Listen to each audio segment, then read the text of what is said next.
Demək uşaqlar, bugün mən sizə ümumi bir təkrar dərs keçmək istəyirəm. Və burada suallar ixtiyari seçiləcək. Dimin əvvəlki illər, hansı ki 2019-2024-cü ilə qədər testlər var da burada. Mən buradan ixtiyari suallar seçəcəm və o cür təkrar edəcək. Ən sadə bir sualla başlayaq.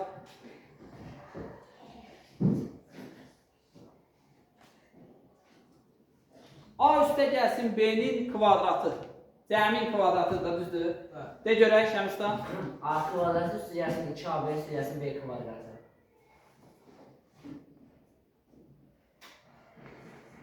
Bəli, doğrudur. Demək, qayda sualıdır müxtəsər madüsturlardan. Düzdür? Müxtəsər madüsturların yeri gəlmişə digərlərini də təşkil edirik. Sonra belə bir sual. 2 nömrəli sual. Tərəfi 15 cm olan rombun perimetrini istəyir bizdən. 60.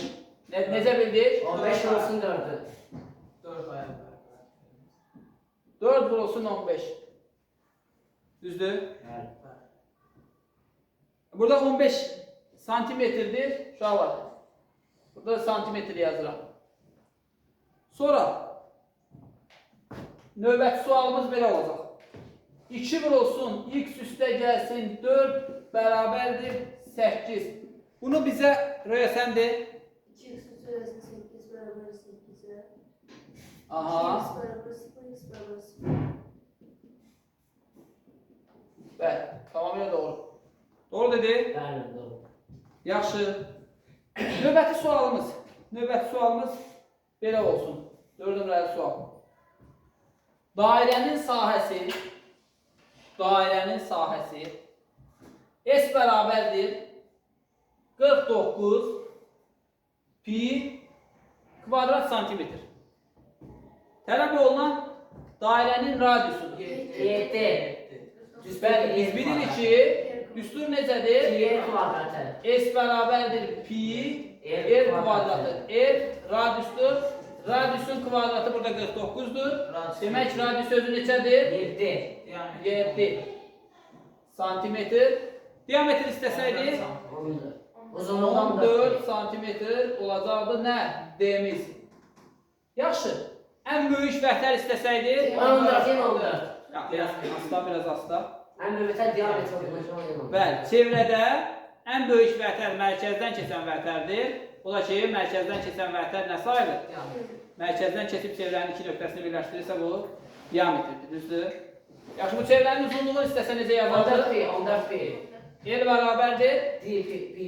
14 pi. Yəni, pi də düsturundan yazdığında düzdür? Yaxşı, mən burada artıq sualın verilməsini dəyişirəm. Deyirəm ki, burada 60 dərəcəli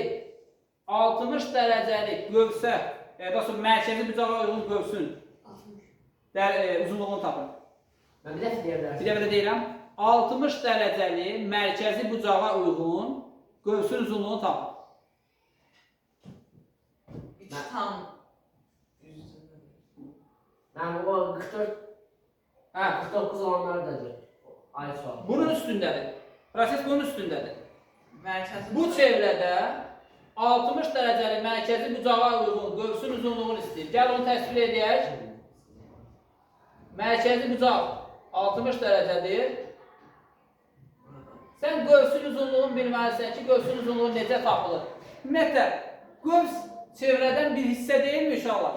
360'dan Bəli, 360'da 60, 360'da 60 vurulsun nə?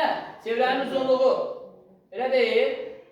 Niyə edirik? Çünki bu bucaq 360'ın hansı hissəsini təşkil edirsə, bu qövsün uzunluğu da bu çevrənin həmin hissəsini təşkil edəcək. Elə deyil?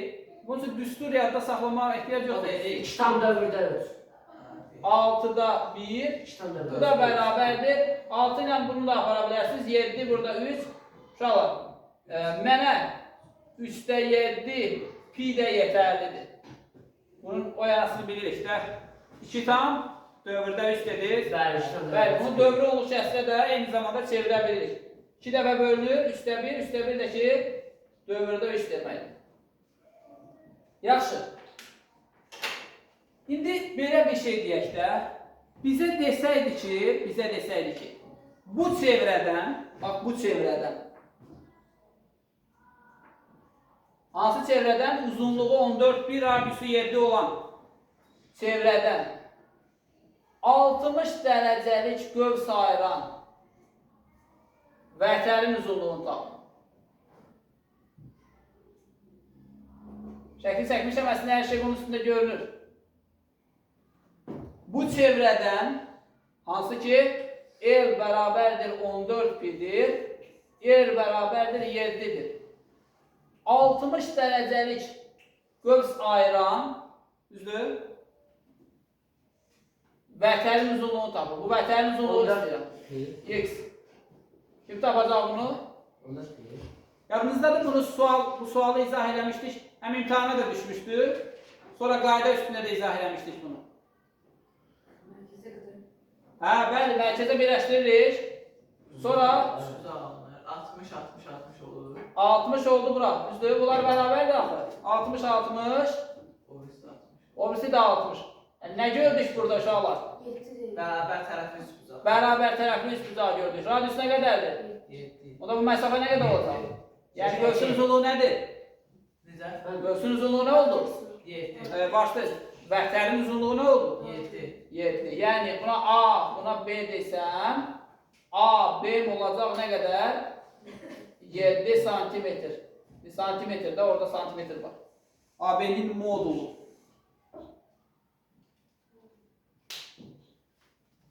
Demək dostlar, davam edirik. Bunun üstündə yenə suallar çıxacaq, çevrə sualı, yenə çevrə mövzusuna toxunacaq. Məncə çevrənin xeyrin təkrarıdır. Yaxşı, tənlik mövzusunda bir sual çıxdı. Gəlin biraz tənlikdən danışaq. Fərqli tənlikdən. Normalda necə tanımışdıq?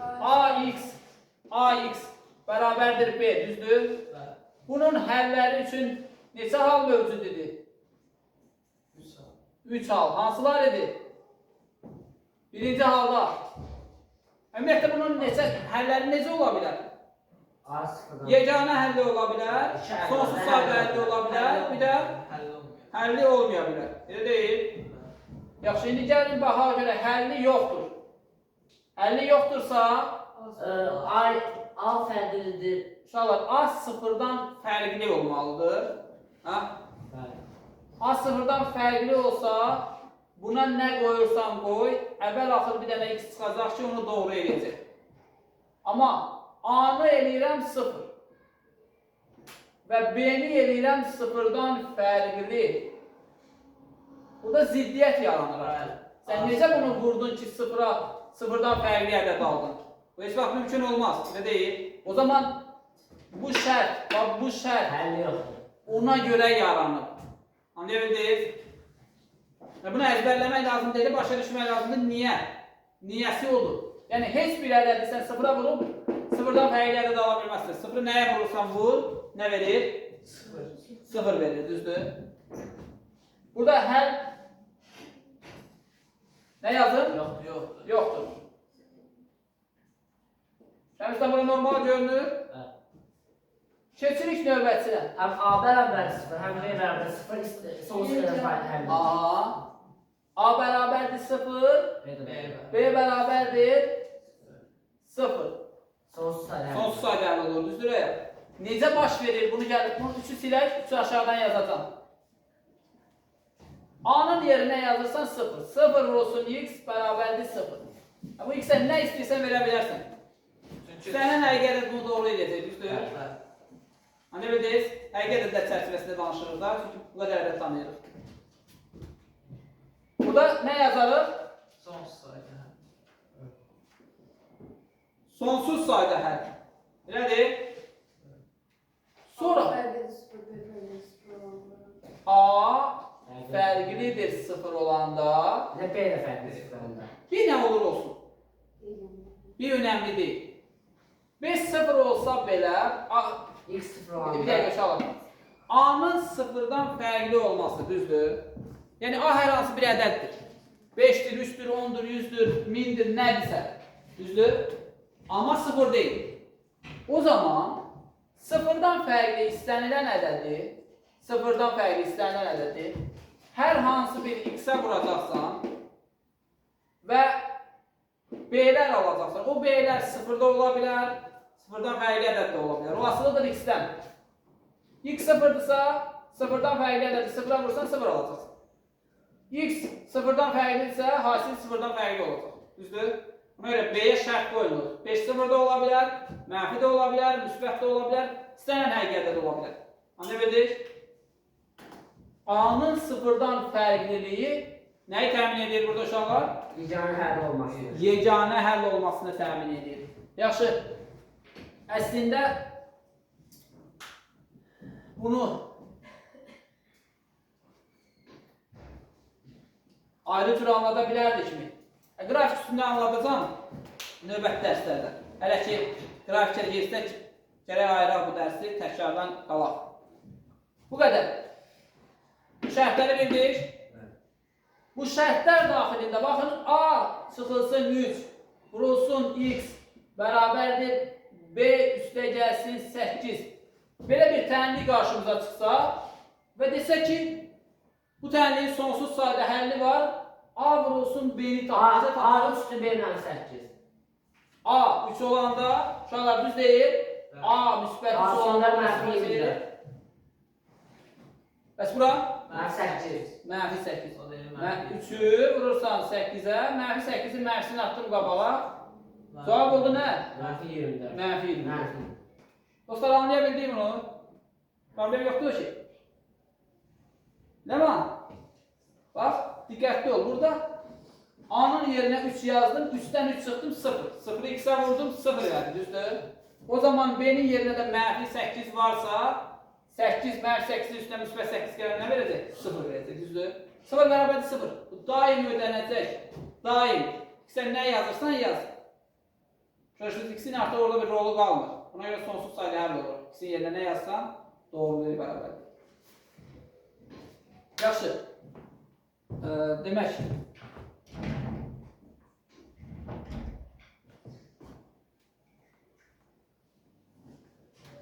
İndi növbəti sual seçərik və sual hansı mövzuya aiddirsə onu da təkrarlayalım. Əslində əvvəlki sual romba aid idi. Dördüncü halları yaxın zamanlarda çox təkrarlamışıq. Dördüncü hallara dəymir. Ehtiyac olsa qarşıdakı suallarda baxarıq. Ortaq vuruğu mötərizə xaricinə çıxara bilirik, elə deyil. Bəli. Növbəti sualımız onunla bağlı olacaq və hər ildə buraxılışda müşahidə edirik o sualları. Məsələn, baxın, A üzərinə gəlsin, B-ni mənə verib nə? 45 olar. Sualları nömrələmirəm. 4 tanımda verir. 4 tanımda başlayın. Nömrələmirəm çünki birazdan yadımdan çıxır. Burada nə yazdıq falan bizə əlavə iş olur. 4 vurulsun A, üzərinə gəlsin 4B. 18. Yaxşı, səbəbini deyə bilərik röya. Röya deyil. Necə edirik röya? Aha, bəli, 4-ü çıxardırsan ortaq. A üzərinə gəlsin B. Və A üzərinə gəlsin B-nin də qiyməti budursa bunu 4-ə vuranda 18 verir. Düzdür?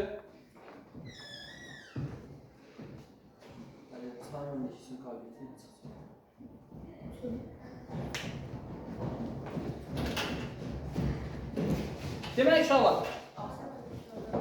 Sağ ol, ben dedim. Sağ ol, ben haber ver. Evet. Bu dayandı. Dayandı dedim. Şeyden tamamdır.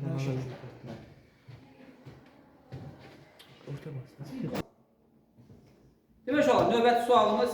Burada belə bir sual qabağımıza çıxıb. Uzunluqların nisbəti S1 bölünsün S2 bərabərdir 6 olan iki çevrənin, iki çevrə üçün deyir ha bu sualı. Radiusların nisbəti 6. O da 6. R1 bölünsün R2 nəyə bərabər olacaq? 6'ya. 6'ya bərabər olacaq. Evet. Dostlar, İki çevrə istənilən halda oxşardır da. Bəli. Düzdür? Yəni sən nə qədər böyüdürsən, nə qədər balacalaşdırırsan, fərqli tutulma bir-birinə oxşayacaq. Çevrə çevrəyə oxşayacaq. Bunların cizgilərində bir dəyişiklik yarada bilməzsən.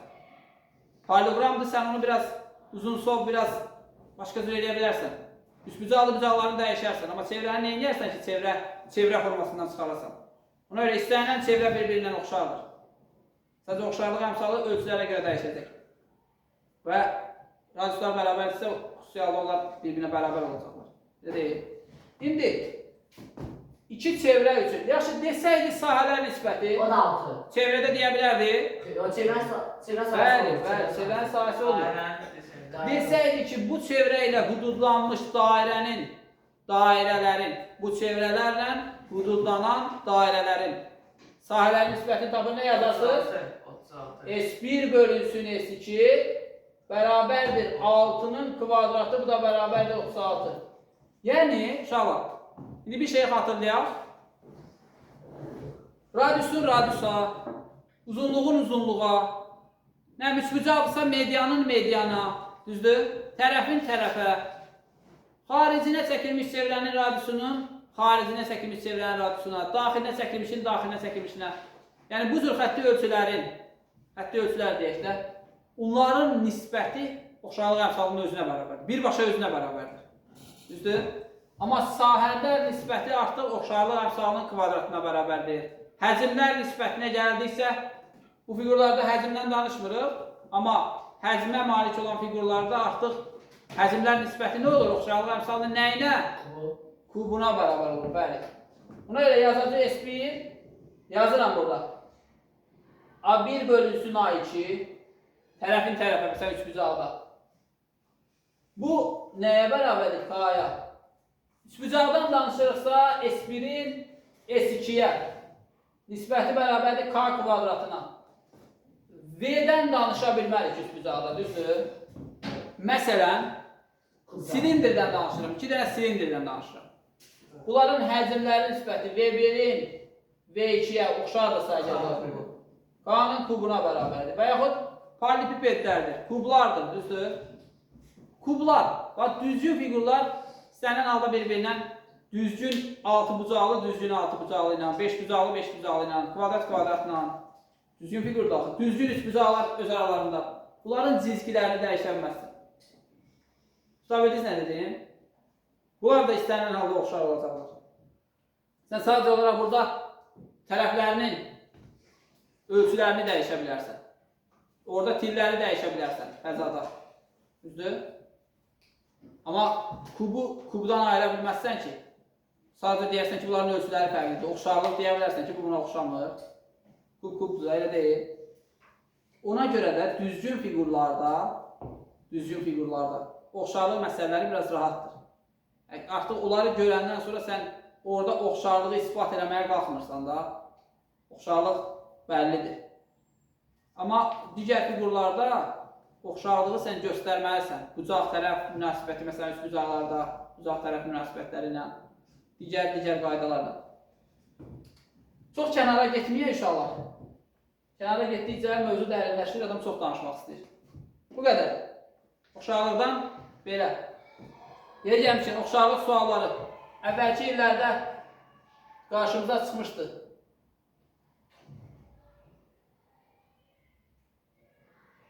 Trapesiya verir. Onun hər hansı bir dənə diagonalını çəkir, yox. Hər hansı bir diagonalını çəkir sadəcə. Göstərir ki, bizə bu bucaq, baba bu bucağı görürsən? Oradakı bucaq. Bu bucağa kongruentdir. Buranı verir 4, buranı verir 9, məsələn. Buranı, bu D-ni istəyir məndən. Elə? Mən bu D-ni tapmaq üçün nə etməliyəm? Bu bucağa bərabər verib, özü verib, düzdür? Keçirəm bura. Bu bucağı görürsünüz. Bunun çarpazı harada yerləşir ki? Burada. Bunlar bir-birinə bərabərdir. Bu da bir üst bucaqdır, bu da bir üst bucaqdır. Bu ona görə deyirəm ki, adlarını qoymamışam, vaxt getməsin. Bu bucağı görürsünüzmü? Bu təpədə duran.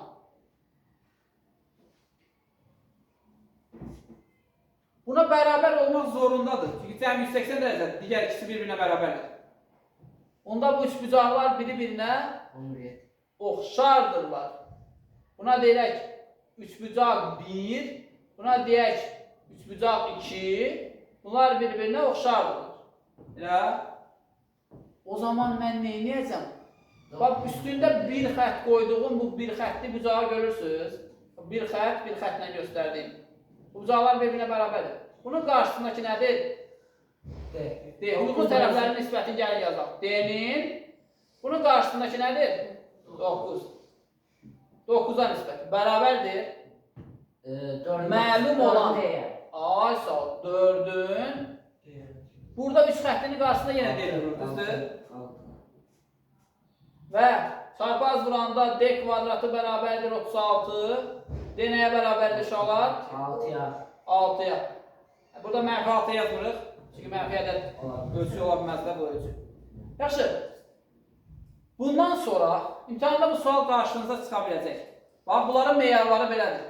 Ya belə yazacaqsan, amma oxşarlığı hökmən göstərəcəksən. Ya bucaqları belə işarələyərsən, oxşarlığı göstərəcəksən bu formada. Ya da ki, adlarla yazacaqsan, filan bucağa bərabərdir. Niyə? Çarpaz bucaqlardır. Digər bucağı özü bərabər verir. Üçüncü bucaq, bucağın daxili bucaqların cəmi 180 dərəcə olduğu üçün bərabərdir. İspat edərsən, sonra başlayarsan həllə. Nə verir uşaqlar? Bu cür sualların meyarında ispat var. Sən onu ispat edəcəksən, keçəcəksən həllə. Bunu yazmadan, birbaşa bunu yazsan, nəyi demək istəyirsən? Niyə yazmırsan bunu? Ona bilmədik axı. Prosta ona bal verilmir, tam yadında qalmayıb. Buna məncə 0 bal verilir. Meyar olmayanda. Amma meyar olanda, yəni daha çox şərt olanda, şərti qoymuşsan və bunu da yazmışsansa fulldur. Yəni tam balı alacaqsan. Keçdik. 10 nömrəli sual. Burada 10 nömrəli. Demişim nömrə yazmayacağım, yazmıyorum. Bir dənə bərabərsizlik sualı çıxıb qabağımıza. Onu yazmaq istedim. Ondan qabaq bir sualımız belə 2,7 ədədi ədəd oxunda hansı iki ardıcıl natural arasında yerləşir? 2 və 3. Bəli, bu 2-dən böyükdür. 3-dən də kiçikdir. Demək 2 və 3-ün arasında yerləşir də. Sonra 1 kiçikdir bərabərdir x, kiçikdir bərabərdir 5. Bərabərsizliyin neçə tam həlli var? 5. Bəli. Aha. Neçə tam həlli var? 5 dənə tam həlli var. Hansılardır onlar? 1, 2, 3, 4, 5. 1, 2, 3, 4, 5. İndi burada rahatdır da. Yazıb göstərə bilirsən ki 1, 2, 3, 4, 5'dir. Çox olanda necə edirik? Baxırıq ki 1 də daxildir. Düzdür? 5 də daxildir. 5-dən çıxırıq 1'i, üzərinə gəlirik 1'i. Bu da bərabərdir nə verir mənə? 5'in. Yəni 5 ədəd daxildir bura. Sonra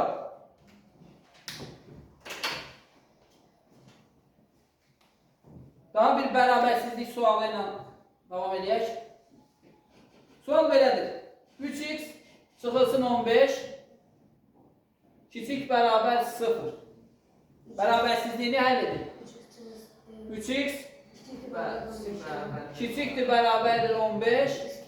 X kiçikdir bərabərdir 5. Görə bilirik inşallah. Önce öğrenmeyen istiyor. Önce nasıl öğrenmeyen? Yox, bərabərsizliyini həll edin. Bərabərsizliyi həll edin deyirsə, bunu ödəyən təbii ki, bunun həllərini istəyir də. Düzdür? O zaman 5-dən kiçikdir, düzdür? 5 bunun yuxarı sərhəddidir. Mənfi sonsuzluq 5 yazacaqsan. Düzdür? Mənfi sonsuzluqdan bu yana istənilən ədədi ala bilər. Dostlar, belə bir sual çıxıb qabağımıza. Demək, n bərabərdir 3 vurulsun, 5 vurulsun, 11. Ədədinin natural bölənlərinin sayının 3 mislini tapır. 24. Natural bölənlərinin sayı. Elədir ya? Bu vəsləri bir artırırıq. 2 vurulsun. 2 vurulsun. 2. 24 eləyir. Ha? 8 üst üstəmdir. Ha. Yekun cavabı deyirsiniz. Ha. Bəli. Demək bizdən nə istəmişdi? 3 mislini tapın. Və 8-i vururuq nəyə? 3-ə bu da edir 24. Sonra sualımız belədir. 48 bölünsün, x üstə gəlsin. 7 bərabərdir 4. Dördü. Bəli, 4 vurulsun. 5'e. Aha, biraz səssiz. Bir nəfər cavab versin. Hər tərəfi 4 ilə apardıq. Düzdür? 1, burada 12. X üstə gəlsin 7 bərabərdir 12-yə. İkimiz nəyə bərabərdir? 5'e. 5-ə. Davam edirik inşallah. Bunu bitirək. Demək, dostlar, düz bucaqlı, üst bucaq. Maraqlı bir sualdır.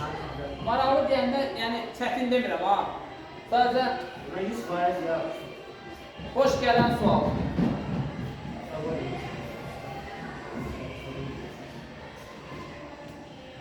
Kəmistan, deyir ki, bura 8-dir. Bura 15-dir. Buraya bizdən istəyir bura. 17. Bura nədir ki, adı nədir? Hipotenüs. Bəli. Bu da bərabərdir nəyə? 17'ye. Hardan bilirik? Burası üst üstəmdir. Həm üstlük, həm məfəqot yerimizdə, düzdür? Bəli. Yaxşı, sən gəl qabağa Kəmistan. Mən... Hə. Demək, bir dənə də funksiya sualı var, onu yazın. Onu yazın. Saxla, saxla.